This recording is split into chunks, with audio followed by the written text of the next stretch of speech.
Let's do a Stokes theorem example. On this example, we're going to do this integral two ways. We're going to do it the way that it's presented, and it's presented to us as a surface integral of the curl of f, and we're also going to do it through Stokes theorem as a line integral, and we'll see that we get the same answer either way. So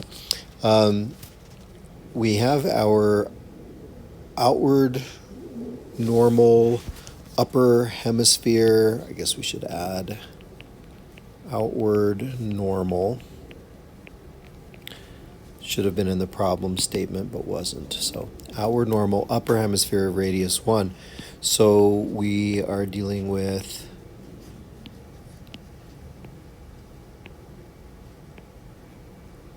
we've got our upper hemisphere, radius 1, with an outward normal. And S is the surface. That's the hemisphere. And we can say C is the boundary of S. So what does that boundary look like? C, the boundary, is just the base of it down in the XY plane. It's an open hemisphere. It's just the surface, and the boundary of it is down there in the plane. We want to get the orientation right, so we think the normal down there is pointing outward. So if you think of yourself as that normal vector and you're pointing in the same direction as that normal vector, what direction do you have to walk in order for the surface being the shell, the hemisphere, right, the surface, what direction do you have to walk in order for that to be on your left? And the answer is this way. So we walk around the circle in this direction in the XY plane alone. That looks like this. So that's counterclockwise.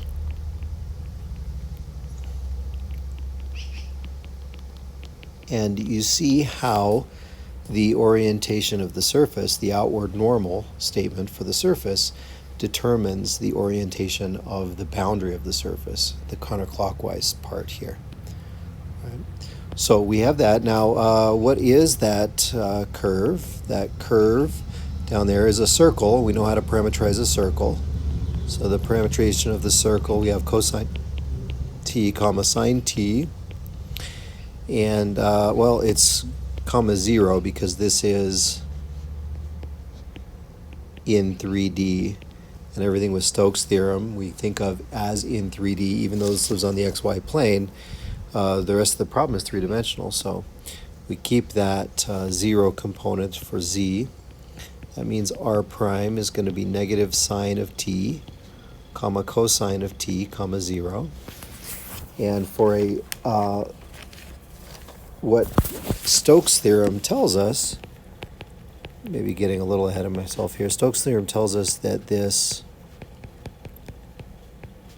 surface integral, this flux integral of the curl that we're supposed to find is equal to a line integral of f dot d little s.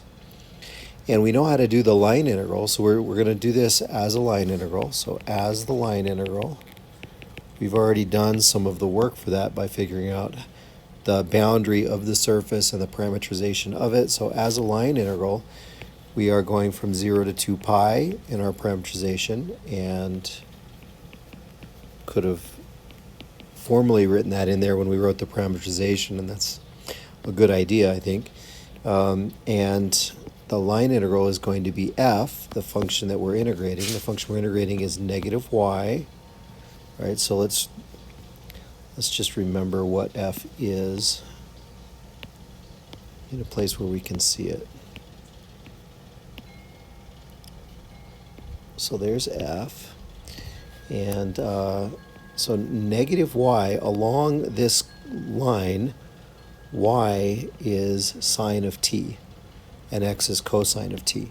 So negative y is negative sine of t, 2x is 2 cosine of t, and x plus z is cosine t plus 0. So that's the values of f along the line that we're integrating along, right? We're doing this line integral along this boundary. Those are the values of x, y, and z along that boundary. And for a line integral, remember, we dot with r prime, so with minus sine t comma cosine t comma 0.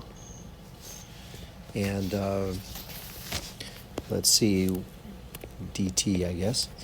So that's an integral from 0 to 2 pi of sine squared t plus 2 cosine squared t dt. How do we do that integral? That is 0 to 2 pi. Sine squared plus cosine squared is 1, so I'm going to have a 1 and I'm going to have a cosine squared left over.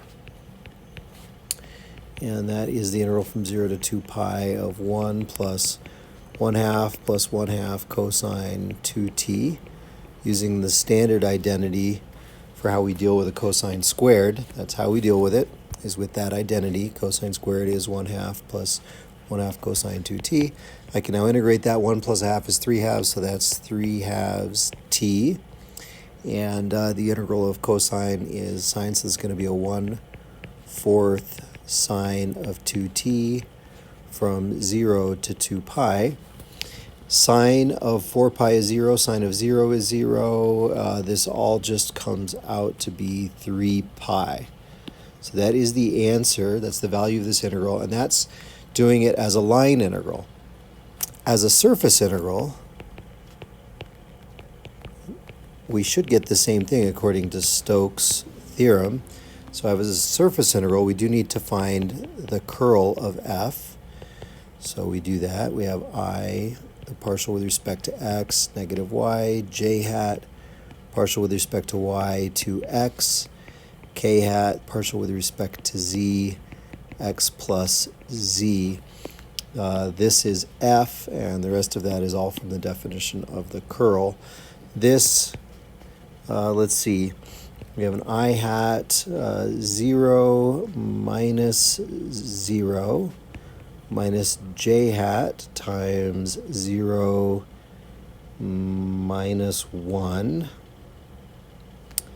and plus k hat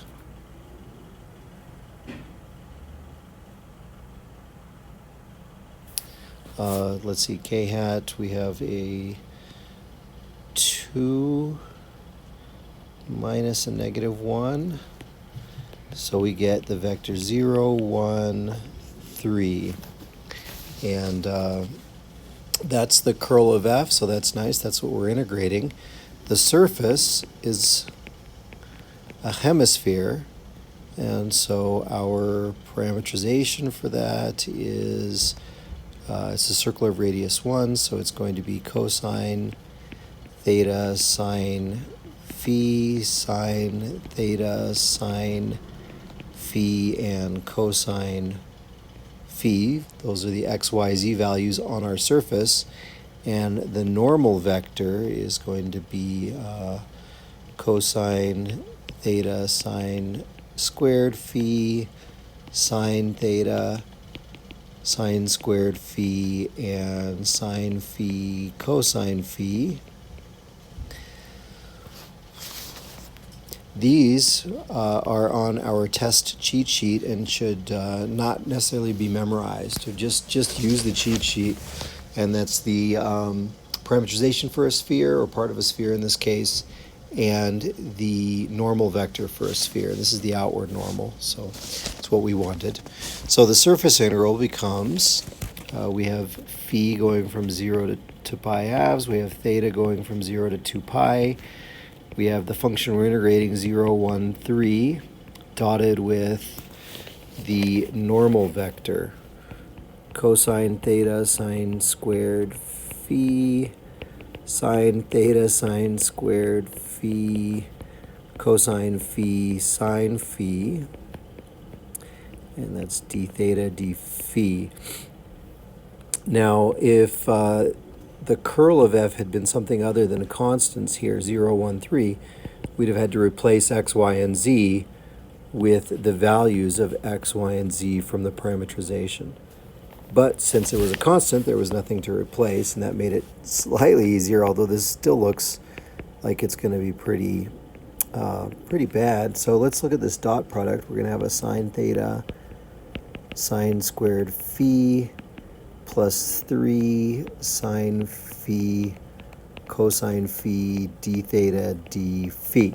So can we do this integral? Yeah, the theta integral we can definitely do. There's no theta in that part. That'll be a constant theta. We can integrate sine theta, no problem. When we get through with that, plug in the endpoints, we'll end up with an integral that we need to do in phi. We know how to do a sine squared of phi integral. That's that same identity, right? That's going to be 1/2 minus 1/2 cosine 2 phi. And then we know how to deal with the sine phi cosine phi. That's going to be a u substitution. So we can do this whole integral. I'm going to ask you to trust me that it comes out to be 3 pi, the same thing. Part of the point of this is to see, verify that Stokes' theorem works, gives us the same answer, which I didn't do all the way because I don't want to do the last part of this integral. But the other point here is for us to recognize that the line integral wasn't hard compared to the surface integral. And Stokes' theorem gives us the choice. We could either do the surface integral directly that we were asked to do, or we could do it as a line integral, and as a line integral it really was less painful. And so we want to make that choice when we have it, and we recognize that we have the choice whenever we're asked to do a flux integral of a curl. When we have the curl in there, we know that we can use Stokes' theorem and we can do a line integral instead, which we did in this case.